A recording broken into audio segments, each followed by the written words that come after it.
El Evangelio según Juan. Es uno de los registros más tempranos de la vida de Jesús, y al final del libro aprendemos que fue escrito por uno de los seguidores más cercanos de Jesús, llamado el discípulo al que Jesús amaba. Él aparece muchas veces en la narración misma, y hay algo de debate respecto a si es Juan, hijo de Zebedeo, uno de los 12, o un Juan diferente que vivió en Jerusalén y que después fue conocido en la iglesia como Juan el Anciano. Sea el Juan que sea, el libro incorpora su testimonio ocular y fue diseñado brillantemente con un propósito claro que se declara cerca del final del libro. Juan dice: pero esta historia se ha escrito para que ustedes crean que Jesús es el Cristo, el Hijo de Dios, y para que al creer tengan vida en su nombre. Juan cree que el Jesús sobre quien lees en este libro está vivo, es real, y puede cambiar tu vida para siempre. El diseño de este libro es realmente genial. Su primera mitad abre con un poema introductorio y una historia corta que es seguida por un gran bloque de historias acerca de Jesús, haciendo señales milagrosas que generan cada vez más controversia. Todo esto culmina en su señal más grande, la resurrección de Lázaro, la cual provoca la controversia más grande, donde los líderes de Israel deciden matar a Jesús. Eso nos lleva a la segunda mitad del libro. Estos capítulos se enfocan en la última noche de Jesús y sus últimas palabras para sus discípulos, seguido de su arresto, juicio, muerte y resurrección. El libro concluye con un epílogo. En este video solo nos enfocaremos en la primera mitad. Así que el libro inicia con una introducción de 2 partes. La primera, un poema que comienza con «En el principio ya existía el verbo», que es una alusión obvia a Génesis 1, cuando Dios creó todo a través de su palabra. Ahora, las palabras de una persona son distintas de la persona en sí, pero también son la encarnación de la mente y la voluntad de esa persona. Así que Juan dice que el verbo estaba con Dios. Esto es distinto de, y sin embargo, que el verbo era Dios. Esto es divino. Y mientras meditamos en esta declaración, escuchamos más adelante en el poema que este verbo divino se hizo humano en Jesús. Luego Juan conecta con las historias del Éxodo, diciendo que Jesús era el tabernáculo de Dios entre nosotros. La gloriosa presencia divina que estaba sobre el arca del pacto se hizo humana en Jesús, lo que lleva a su última declaración, que el único y verdadero, el Dios de Israel, consiste en Dios el Padre y el Hijo que se ha hecho humano para revelarnos al Padre. Mientras consideramos estas asombrosas declaraciones, empezamos a escuchar una historia acerca de cómo Juan el Bautista se encontró con Jesús por primera vez y luego guió a otras personas a encontrarse con él y a convertirse en sus discípulos.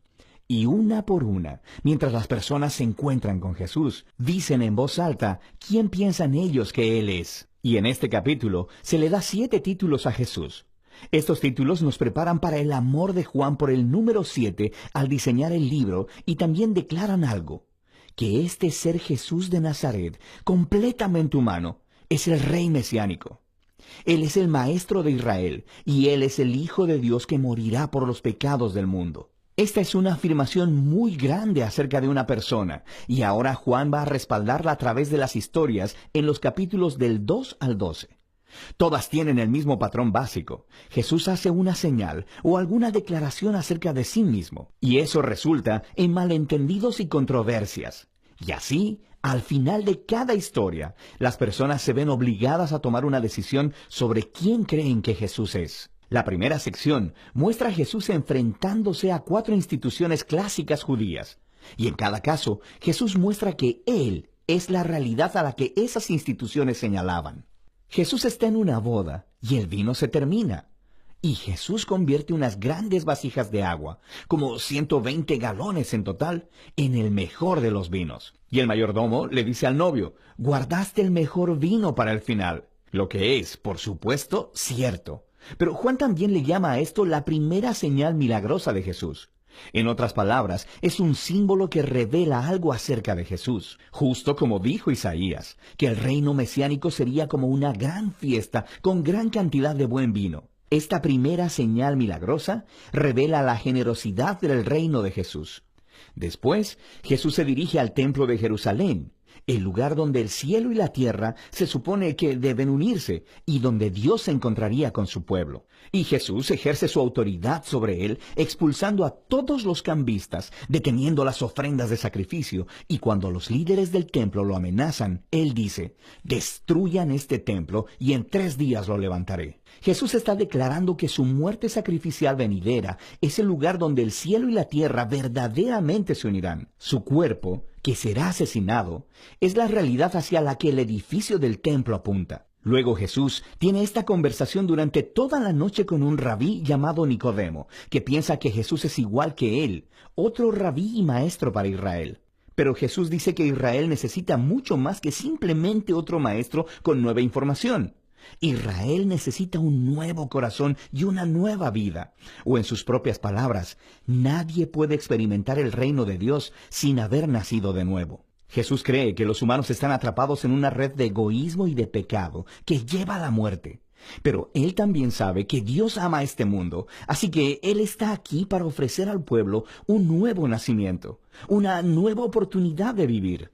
Desde aquí, Jesús viaja al norte y termina en un pozo sagrado, conversando con una mujer samaritana. O sea que no es judía. Ellos empiezan a hablar acerca del agua del pozo, la cual Jesús cambia en una metáfora acerca de sí mismo. Él dice que Él está aquí para traer agua viva, que puede transformarse en una fuente de vida eterna. Ahora, en Juan, este término se refiere a una nueva calidad de vida, una que está llena del amor eterno de Dios, y es una vida que puede empezar en el ahora y continuar hacia el futuro. Después de esto, Juan ha diseñado otra colección de historias que tuvieron lugar durante 4 de los días sagrados judíos, o fiestas. Y de nuevo, Jesús utiliza las imágenes relacionadas con las fiestas para hacer declaraciones acerca de sí mismo. Primero Jesús sana a un hombre paralítico en el día de reposo, lo que desata una controversia con los líderes judíos sobre trabajar en el día de reposo. Y Jesús dice que es su Padre quien está trabajando en el día de reposo, así que Él también. Y ellos entienden lo que Jesús está diciendo. Él estaba llamando a Dios su Padre, haciéndose igual a Dios. Así que quieren matarlo. La siguiente historia tiene lugar durante la Pascua, la fiesta que volvía a contar la historia del Éxodo con la cena simbólica del Cordero, el pan y el vino. Y Jesús, milagrosamente, provee comida para una multitud de miles de personas, lo cual resulta en que la gente le pida más pan. Y luego Jesús declara que Él es el verdadero pan, y que si ellos comen de Él, descubrirán la vida eterna. Y esto ofende a muchas personas que dejan de seguirlo. Después de esto, hay un bloque de historias ambientadas en Jerusalén durante la fiesta de los tabernáculos, la cual volvía a contar la historia del camino de Israel por el desierto, mientras Dios los guiaba con la columna de nube y fuego y les daba agua en el desierto. Y Jesús se levanta en los atrios del templo y exclama: «Si alguno tiene sed, venga a mí y beba». Y luego Él dice: «Yo soy la luz del mundo». Está diciendo que Él es la presencia iluminadora de Dios y el regalo de vida de Dios para su pueblo.